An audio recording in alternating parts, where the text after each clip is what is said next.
प्रधानमंत्री नरेंद्र मोदी की ऐतिहासिक जीत और केंद्र में लगातार तीसरी बार मोदी सरकार बनने के लिए राज्य मंत्री डॉक्टर दयाशंकर मिश्र दयालु ने सुसुवाही वार्ड 39 में पार्षद सुरेश कुमार उर्फ गुड्डू पटेल व कार्यकर्ताओं संघ वार्डवासियों से प्रधानमंत्री नरेंद्र मोदी के ऐतिहासिक जीत का आशीर्वाद मांगा। मोदी सरकार के जन कल्याणकारी कार्यों एवं उपलब्धियों का पत्रक सौंपा और वाराणसी लोकसभा चुनाव में मतदान का प्रतिशत बढ़े, इस पर पहले मतदान फिर जलपान की बातें कही। इस दौरान मंत्री ने कहा कि वर्ष 2014 के पहले की काशी और आज की काशी में जमीन आसमान का अंतर है। 10 साल पहले जो काशी आया था वो आज की बदली हुई काशी को देखकर आश्चर्यचकित हैं। आज काशी विकास का रोल मॉडल बन चुकी है।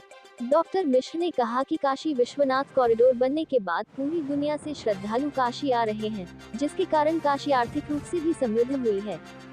कोविड के कारण चरमराई अर्थव्यवस्था को पंख लग गए हैं। लोगों को, विशेषकर युवाओं को रोजगार मिला है।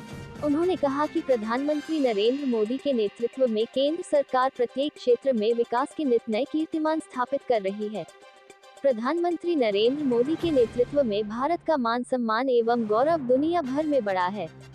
प्रधानमंत्री नरेंद्र मोदी ने विकास के साथ साथ विरासत को संजोने का अद्भुत काम किया है। वहीं सुसुवाही पार्षद सुरेश कुमार उर्फ गुड्डू पटेल ने बताया कि हम सभी अपने वार्ड में चुनाव प्रचार तेजी से कर रहे हैं। साथ ही साथ प्रधानमंत्री के 10 वर्षों की उपलब्धियों के पत्रक के साथ मतदाता पर्ची भी साथ साथ बांट रहे हैं, ताकि वार्ड के मतदाताओं को चुनाव के समय किसी भी प्रकार की समस्या उत्पन्न न हो। इस दौरान राज्य मंत्री डॉक्टर दयाशंकर मिश्र दयालु, पार्षद सुरेश कुमार उर्फ गुड्डू पटेल, संतोष विश्वकर्मा, धर्मेंद्र पटेल, मिंतालाल, शिव कुमार, पंकज शर्मा, बबलू, सोनू, अभय विश्वकर्मा, विश्वनाथ, राजेश पटेल, अमित पटेल, ओपी शर्मा, रवि वर्मा आदि वार्डवासी उपलब्ध रहे। इस प्रकार का ये आपको कार्यक्रम चल रहा है। मोदी जी को रिकॉर्ड मतों से जिताने के लिए अब की बार 10 लाख के पार का नारा काशी के लोगों ने दिया है। काशी जानती है कि काशी जिनको अपना सांसद चुनती है वो देश के प्रधानमंत्री बनते हैं। तीसरी बार काशी उनको सांसद बनाएगी, वो देश के प्रधानमंत्री बनेंगे। काशी का विकास पिछले 10 वर्षों में उन्होंने काशी का कायाकल्प कर दिया है। कहीं न कहीं से विश्व की सबसे पुरानी प्राचीन जिंदा नगरी को पिछले दौर की राजनीति ने बहुत उपेक्षित रखा था। मोदी जी के आने के बाद काशी के सपनों को पंख लग गए। विकास की एक नई गंगा, चारों तरफ पुल, फ्लाईओवर, अस्पताल, अंडरग्राउंड पार्किंग, माँ गंगा स्वच्छ हो गई, घाट स्वच्छ हो गए, नमो घाट, नए नए घाट बने हैं। तो अनंत योजनाएं हैं काशी को लेकर। तो मोदी जी के चलते ऐसा हुआ है। तो काशी के लोग कहीं न कहीं से इस बार उन्होंने संकल्प लिया है कि मोदी जी को सबसे बड़ी रिकॉर्ड जीत काशी के लोग जिताएंगे उनको। मतलब जागरूकता रैली जो है पिछले भी लोकसभा चुनाव में भी किया गया, जो कि 70% वोटिंग परसेंटेज था, अभी 4 चरण हो गया। देखिए, काशी दुनिया की सबसे ज्ञान की नगरी है, अध्यात्म की नगरी है, धर्म की नगरी है। काशी के लोग दुनिया के सबसे ज्ञानवान लोग कहे जाते हैं। तो काशी में जागरूकता का अभाव नहीं है। काशी के लोगों ने इस बार संकल्प लिया है। गर्मी अधिक है, सुबह ही सारे लोग पहला काम करेंगे कि घरों से निकलकर वोट डालकर काशी के लोग जलपान करेंगे। अखिलेश यादव कार्य क्योटो को छोड़ के बाकी सब सीटें हम जीत रहे हैं। अखिलेश यादव 14 भी जीत रहे थे, 17 भी जीत रहे थे, 19 भी जीत रहे थे, 22 भी जीत रहे थे। ये उनका बड़बोलापन है।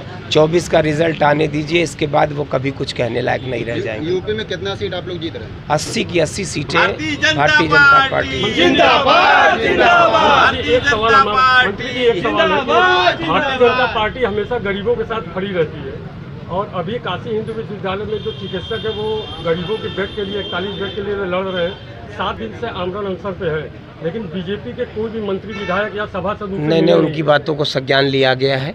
प्रशासन लगातार प्रयास कर रहा है, उनकी मांग को पूरा किया जाएगा। वो जनता के हक की लड़ाई लड़ने वाले हर व्यक्ति की मांग स्वीकार है। क्योंकि प्रशासन व्यस्त है इस समय चुनाव में, आपने देखा कि अभी तमाम बड़े कार्यक्रमों का आयोजन हो रहा था। उनकी इस बात को बहुत गंभीरता से प्रशासन लेगा। पार्टी की तरफ से कोई जाएगा क्या? निश्चित जाएगा, क्यों नहीं जाएगा। भारतीय जनता पार्टी से वो अलग नहीं है, और जनहित में किए गए काम के साथ भारतीय जनता पार्टी का हर व्यक्ति खड़ा है। मैं सुरेश पटेल और गुड्डू पार्षद सुसवाई, भारतीय जनता पार्टी। प्रकार की जागरूकता रैली निकाली जा रही है। आज जागरूकता रैली है। माननीय प्रधान, जैसा कि माननीय प्रधानमंत्री जी तीसरी बार यहाँ से चुनाव लड़ रहे हैं, और हम लोगों का जो नारा है कि अब की बार 400 पार और बनारस से 10 लाख पार, उसी में जो है कि माननीय मंत्री जी जो है स्वतंत्र प्रभार दयालु मिश्रा जी जो है, दयाशंकर उर्फ दयालु मिश्रा जी आ रहे हैं और उनका जनसंपर्क अभियान है। और इस समय देख रहे हैं कि यहाँ सैकड़ों की संख्या में लोग उपस्थित हैं और एक कार्यक्रम जनसंपर्क अभियान को शुरू होने जा रहा है, उसी में हम सारे लोग यहाँ पर उपस्थित हैं। कितने की संख्या में लोग हैं यहाँ? जी, कितने की संख्या में हैं? लगभग 100 से 150 की संख्या में यहाँ है। सुबह का टाइम है, लेकिन 100-150 की संख्या में हम लोग जनसंपर्क अभियान करेंगे और लोगों से घर घर जाके, दुकानदारों से, घर वालों सबसे अपील करेंगे कि आप एक एक मत अपना माननीय प्रधानमंत्री को दीजिए, विकास के नाम पर दीजिए, देश को मजबूत करने के लिए अपना वोट दीजिए। देश आगे बढ़ रहा है, विश्व पटल पे देश का नाम हो रहा है और आप लोग भी इसमें अपना सहयोग करिए, एक एक वोट निकालने में हमारा सहयोग करिए। सभासद जी, जागरूकता रैली हमेशा जो है सरकार ये निकालती रहती है। पिछले बार की लोकसभा की बात की जाए तो 70% टोटल था परसेंटेज, वोटिंग परसेंटेज जी, इस बार चौथा चरण हो गया, लेकिन 64 से 65% है। देखिए, ऐसा है कि बनारस की मैं बात करूं तो हम लोग पूरा प्रयास कर रहे हैं, हमारी सारी टीम लगी हुई है, पूरी भारतीय जनता की पार्टी की टीम लगी हुई है। हम लोग पूरा प्रयास कर रहे हैं कि इस बार वोटर परसेंटेज बढ़ाया जाए और हम लोग अपने अपने वार्ड में सारे पार्षद या प्रधान जो भी हैं सभी लोग कमर कस लिए हैं। हम लोग एक एक वोट घरों से निकलवा के डलवाएंगे और मेरा प्रयास है कि कम से कम 70 से लेकर 80% के बीच में वोटिंग यहाँ बनारस में पड़े। धन्यवाद। सब्सक्राइब कीजिए हमारे चैनल को और बेल आइकॉन को दबाइए हमारी लेटेस्ट वीडियो सबसे पहले देखने के लिए।